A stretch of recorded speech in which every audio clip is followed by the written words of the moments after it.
Hi guys, ನಾನು ಇವತ್ತು ಆಲೂಗಡ್ಡೆ ಪರೋಟ ಮಾಡಿ ತೋರಿಸ್ತೀನಿ. ಅದಕ್ಕೆ ಒಂದು ಅರ್ಧ ಕೆಜಿ ಅಷ್ಟು ಆಲೂಗಡ್ಡೆ ತೊಗೊಂಡಿದ್ದೀನಿ. ಮೊದಲು ಕುಕ್ಕರ್ಗೆ ಹಾಕಿ ಬೇಯಿಸ್ಕೊಳ್ಳೋಣ. ಇದಕ್ಕೆ ಒಂದು ಅರ್ಧ ಹೋಳು ನಿಂಬೆಹಣ್ಣು ಹಾಕಿದ್ದೀನಿ, ಕುಕ್ಕರು ಕಪ್ಗಾಗಬಾರ್ದು ಅಂಥೇಳಿ. ಇವಾಗ ಬೇಯಿಸಿರೋ ಆಲೂಗಡ್ಡೆನ ಸಿಪ್ಪೆ ಸುಲಿತಾ ಇದ್ದೀನಿ.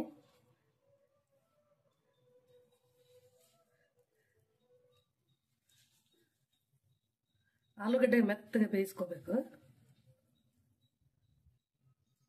ಬೇಯಿಸಿರೋ ಆಲೂಗಡ್ಡೆನ ತುರಿತಾ ಇದ್ದೀನಿ, ತುರಿಮಣಿ ತಗೊಂಡು. ನೋಡಿ, ಈ ರೀತಿ ಸಣ್ಣಗೆ ಬೀಳುತ್ತೆ. ಇವಾಗ ಒಂದು ಅರ್ಧ ಕೆಜಿ ಅಷ್ಟು ಗೋಧಿ ಹಿಟ್ಟು ತಗೊಂಡಿದ್ದೀನಿ. ನಾನು ಜಾಲರಿ ಮಾಡ್ತಾ ಇದ್ದೀನಿ. ಇವಾಗ ಆಲೂಗಡ್ಡೆ ತುರಿದಿದ್ದೀನಿ ಮೊದಲೇ, ಅದಕ್ಕೆ ಈ ಗೋಧಿ ಹಿಟ್ಟು ಹಾಕ್ತೀನಿ. ಹಾಫ್ ಕೆಜಿ ಇದೆ, ನಿಮಗೆ ಎಷ್ಟು ಬೇಕಾದ್ರೂ ಹಾಕೊಳ್ಳಿ, ಚೆನ್ನಾಗಿರುತ್ತೆ ಆಲೂಗಡ್ಡೆ ಎಲ್ಲ.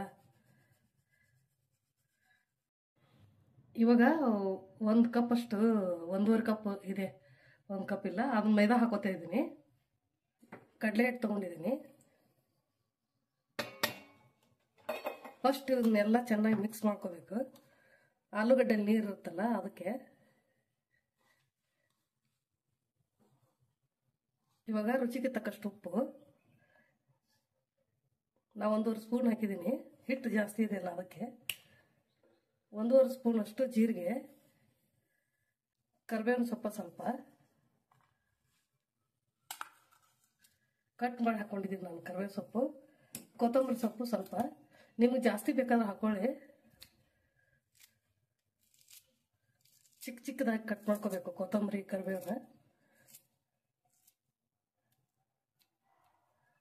ಖಾರಕ್ಕೆ ಎಷ್ಟು ಬೇಕೋ ಅಷ್ಟು ಹಸಿಮೆಣಸಿನಕಾಯಿ ಪೇಸ್ಟ್ ಹಾಕೊಳ್ಳಿ. ನಾವು 1 ಸ್ಪೂನ್ ಪೂರ ಹಾಕೊಂಡಿದ್ದೀನಿ.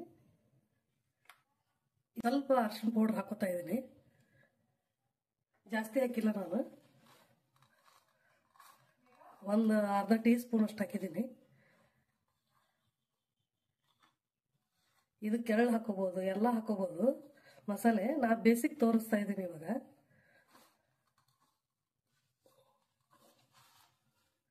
ಇವಾಗ ಚೆನ್ನಾಗಿ ಮಿಕ್ಸ್ ಆಗಿದೆ. ನೀರು ಹಾಕಿ ನಾದ್ಕೊಳ್ಳೋಣ ಹಿಟ್ಟು.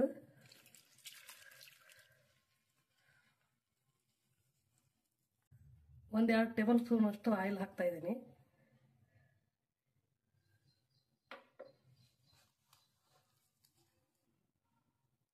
ನೀರು ಎಷ್ಟು ಬೇಕೋ ಅಷ್ಟು ಹಾಕೊಂಡು ಕಲಿಸ್ಕೊಳ್ಳಿ. ಜಾಸ್ತಿ ನೀರು ಮಾಡಬಾರ್ದು, ಹಿಟ್ಟು ಆಲೂಗಡ್ಡೆ ಹಾಕಿರ್ತೀವಲ್ಲ ಅದಕ್ಕೆ.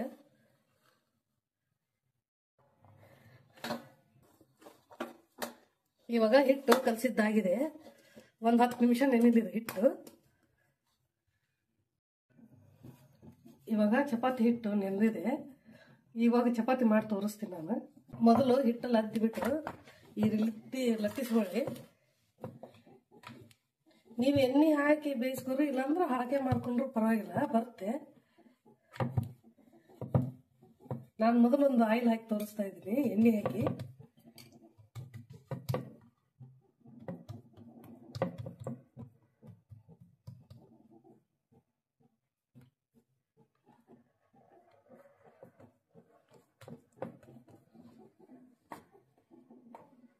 ಹಿಟ್ಟಲ್ಲಿ ಹತ್ತಿಬಿಟ್ಟು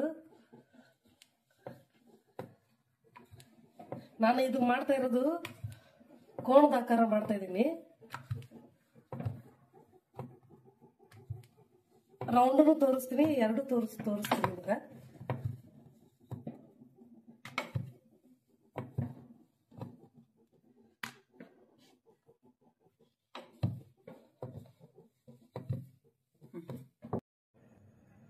ಇವಾಗ ಹಂಚು ಬಿಸಿಯಾಗಿದೆ, ಸ್ವಲ್ಪ ಆಯಿಲ್ ಹಾಕೊಳ್ಳೋಣ.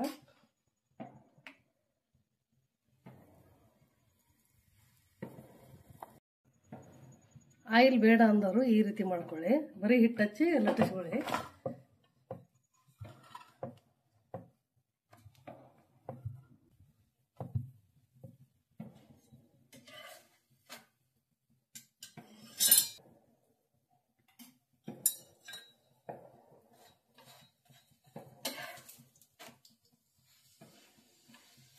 ಈಗ ಈ ರೀತಿ ಒತ್ತಿ ಬೇಯಿಸ್ಕೊಳ್ಳಿ, ಚೆನ್ನಾಗಿ ಬರುತ್ತೆ ಸಾಫ್ಟಾಗಿ. ನೀವು ಬೇಕಂದ್ರೆ ತುಪ್ಪ ಹಾಕಿ ಬೇಯಿಸ್ಕೊಳ್ಳಿ. ನಾನು ಎಣ್ಣೆ ಹಾಕಿ ಬೇಯಿಸಿದ್ದೀನಿ. ಇದು ಎಣ್ಣೆ ಇರ್ಲಾರ್ದು ಮಾಡಿದ್ದು. ನಾನು ಮೇಲೇನು ಆಯಿಲ್ ಹಾಕಲ್ಲ ಅದಕ್ಕೆ, ಅದನ್ನ ನೋಡಿ.